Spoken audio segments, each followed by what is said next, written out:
Ada yang skeptis, apakah Purbaya benar-benar bisa jadi penyelamat ekonomi baru Indonesia?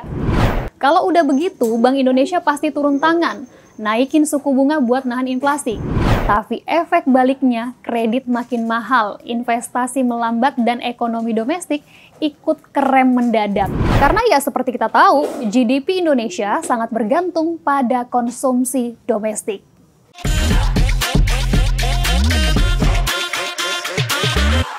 Kehadiran Purbaya Yudi Sadewa yang menggantikan Sri Mulyani di kursi Menteri Keuangan pada awal September lalu jelas bikin publik kaget banget. Ya gimana enggak, Sri Mulyani yang udah belasan tahun dipercaya ngatur pundi-pundi negara, akhirnya resmi menutup masa jabatannya. Banyak yang berspekulasi, mulai dari alasan politik, tekanan fiskal, sampai kondisi ekonomi yang nggak stabil, dianggap jadi faktor dibalik digantinya Sri Kandi keuangan negara itu. Tapi yang nggak kalah bikin heboh justru datang dari penggantinya, yakni Purbaya Yudi Sadewa. Sosok yang mengaku sempat mengira panggilan dari istana itu adalah penipuan. Katanya dia nggak nyangka bakal diminta jadi nahkoda fiskal Indonesia. Dan jujur aja, bukan cuma dia yang kaget, publik juga ikutan bengong. Nama Purbaya tiba-tiba meledak di media sosial. Netizen rame banget nanya, siapa sih ini Purbaya? Punya pengalaman apa? Sudah malang melintang di mana aja? Beneran siap nggak ya ngatur uang negara di tengah kondisi ekonomi yang seberat ini? Soalnya nih ya, sekelas Sri Mulyani aja yang pernah dinobatkan sebagai Menteri Keuangan terbaik dunia, akhirnya mundur juga. Terus, apakah Purbaya bisa nyelamatin ekonomi Indonesia dari badai yang lagi kenceng banget ini? Belum sempat publik dapat jawabannya, muncul lagi kontroversi lain. Baru beberapa jam setelah pelantikannya, narasi ceplas-ceplos Purbaya langsung bikin gaduh. Mulai dari komentarnya soal demo IHSG yang anjlok sampai gaya bicaranya yang dianggap suka-suka.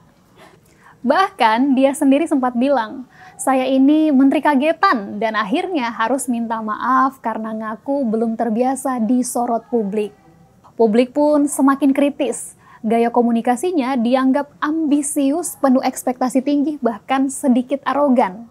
Tapi belum sempat isu soal gaya komunikasinya reda, anak Purbaya malah ikut bikin ramai di Instagram. Ia sempat unggah story yang menyebut kalau ayahnya berhasil melengsarkan agen Amerika yang banyak orang tafsirkan mengarah kepada Sri Mulyani. Ya jelas aja, publik makin panas.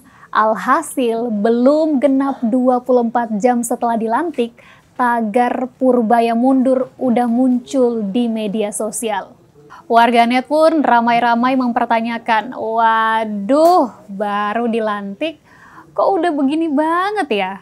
Sampai akhirnya publik terbelah antara yang penasaran dengan gebrakannya dan ada yang skeptis apakah Purbaya benar-benar bisa jadi penyelamat ekonomi baru Indonesia.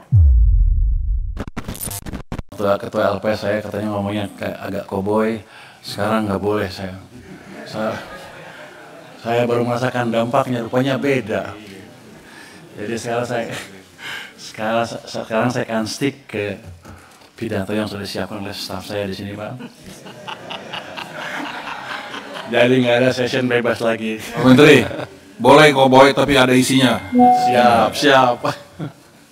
Rencana kebijakan yang dilontarkan Purbaya ternyata pelan-pelan bikin asumsi negatif publik mulai mereda. Apalagi ia tampil belak-belakan menjelaskan alasan dibalik peliknya ekonomi Indonesia. Dan yang menarik, Purbaya ngomong dengan bahasa yang sederhana banget. Kalau kata netizen, ya walau agak kelihatan arogan, tapi penjelasan Pak Purbaya bikin kita paham ekonomi tanpa harus jadi ekonom. Alhasil, narasi publik pun berubah dari yang awalnya mundur aja deh, jadi ya udah deh kasih kesempatan Purbaya dulu. Nah, gebrakannya nggak berhenti di situ. Purbaya pun langsung tancap gas dengan kebijakan penempatan dana 200 triliun ke 5 bank himbara. Langkah ini dilakukan sesuai dengan keputusan Menteri Keuangan nomor 276 tahun 2025. Purbaya bilang tujuan penempatan dana ini adalah meningkatkan likuiditas perbankan, mendorong penyaluran kredit dan menggerakkan roda ekonomi. Dan menurutnya, dana yang selama ini mengendap di Bank Indonesia lebih baik diputar biar produktif, supaya ekonomi bisa tumbuh. Kebijakan ini dilakukan lewat skema deposit on call, di mana pemerintah juga akan mendapatkan bunga sekitar 80% lebih dari suku acuan BI. Purbaya juga menegaskan, bank penerima dana dilarang memakai uang itu untuk membeli surat berharga negara atau SBN atau sertifikat rupiah Bank Indonesia ataupun SRBI. Tujuannya agar ada transparansi dan tidak disalahgunakan. Tapi ya namanya juga kebijakan, pasti ada dua sisi. Ada yang pro dan ada yang kontra. Sebagian bilang ini adalah angin segar buat perbankan dan UMKM. Langkah ini bisa mendorong konsumsi. Karena ya seperti kita tahu, GDP Indonesia sangat bergantung pada konsumsi domestik. Tapi ya di sisi lain, sejumlah ekonom menilai kebijakan ala Purbaya ini kurang efisien dan berpotensi mengganggu stabilitas ekonomi nasional. Meski begitu, Purbaya tetap gaspol dengan gaya komunikasinya yang khas, blak-blakan, ceplas-ceplos, tapi tetap percaya diri. Nah, setelah uang itu benar-benar ditempatkan, pertanyaannya adalah, apa kabar 5 bank himbara ini? Beneran pusing nggak ya, kayak kata Pak Purbaya? Beberapa waktu setelahnya, Bank Mandiri melaporkan sudah menyalurkan setidaknya 34,5 triliun dari total 55 triliun yang diterima, atau sekitar 63% dari total alokasi. Dana itu katanya disalurkan ke sektor padat karya, UMKM, dan sektor strategis lainnya. Belakangan, Purbaya juga kerap melakukan sidak mendadak ke bank-bank buat memastikan dana itu benar-benar terserap. Kelihatan banget ya, Purbaya ingin tumbuhkan ekonomi domestik yang lagi nggak baik-baik saja. Apalagi kan kita tahu, tantangan ekonomi di era Prabowo Gibran ini jauh lebih kompleks. Tapi muncul pertanyaan besar, kenapa dulu Sri Mulyani nggak ngambil langkah kayak gini? Padahal kondisi ekonomi juga lagi lesu. Apa yang sebenarnya membedakan gaya dua Menteri Keuangan ini? Inti benturan antara Sri Mulyani dan Purbaya sebenarnya bisa dipahami sebagai perbedaan filosofi dan gaya kepemimpinan dalam mengelola ekonomi Indonesia.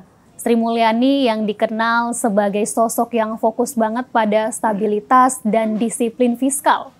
Visinya jelas, biar dunia melihat Indonesia sebagai negara yang aman, dipercaya dan kredibel secara ekonomi. Dengan latar belakang kuat di panggung internasional, setiap langkah yang dia ambil selalu dihitung dengan cermat, berbasis data, dan minim risiko. Makanya, publik dan media sering menjulukinya sebagai kalkulator hidup atau simbol stabilitas ekonomi Indonesia. Semua kebijakan yang ia buat bertujuan menjaga kepercayaan investor global dan mencegah gejolak fiskal dalam negeri. Sementara di sisi lain, Purbaya datang dengan gaya yang total berbeda. Pendekatannya lebih agresif, spontan, dan intuitif. Purbaya berani ambil langkah cepat demi meningkatkan likuiditas dan mendorong pertumbuhan ekonomi di tengah tekanan krisis. Ya, kalau diibaratkan, gaya Purbaya ini lebih koboi. Cepat, berani menendang aturan lama, dan gak takut ambil risiko besar demi hasil yang juga besar. Tapi perlu diingat, keberanian sebesar itu gak mungkin berdiri sendirian. Langkah-langkah berani Purbaya justru bisa dilakukan karena fondasi kestabilan yang udah dibangun oleh Sri Mulyani sebelumnya. Dengan kata lain, keberanian Purbaya lahir di atas landasan yang aman. Kalau dua pendekatan ini bisa dijalankan berkesinambungan, stabilitas ala Sri Mulyani dan keberanian ala Purbaya, mungkin Indonesia bakal punya perpaduan strategi fiskal yang ideal. Stabil tapi progresif, hati-hati tapi tetap berani melompat. Tapi tunggu dulu, semua langkah besar pasti punya risiko. Pertanyaannya, kalau kebijakan 200 triliun ini salah arah, apa jadinya? Bayangin ya, Kalau langkah agresif Purbaya ternyata salah arah, dana 200 triliun digelontorin tapi nggak tepat sasaran, dampaknya bisa gawat banget. Likuiditas yang terlalu deras bisa bikin inflasi naik karena uang yang beredar jauh lebih banyak daripada barang dan jasa yang tersedia. Artinya, harga kebutuhan pokok bisa melonjak, daya beli rakyat turun, dan sektor real malah nggak ngerasain apa-apa dari suntikan dana yang segede itu. Nah, di sisi lain, APBN bisa jebol, defisit melebar, rating utang kita bisa kena downgrade, dan investor asing mulai cabut modal. Kalau udah begitu, Bank Indonesia pasti turun tangan, naikin suku bunga buat nahan inflasi. Tapi efek baliknya, kredit makin mahal, investasi melambat, dan ekonomi domestik ikut kerem mendadak. Jadi, bukan cuma pemerintah aja yang ngos-ngosan, tapi rakyat juga bisa ikut nyesek. Worst case-nya lagi, langkah 200 triliun ini bisa bikin pemerintah ketagihan stimulus jangka pendek. Cepat, besar, tapi tanpa kontrol yang ketat. Akibatnya, ketika ada krisis baru datang, ruang gerak fiskal kita udah sempit. Taruhannya tinggi banget, karena yang diguncang bukan cuma neraca negara, tapi juga kepercayaan publik. Semua ini tentu masih sebatas simulasi risiko, bukan prediksi pasti.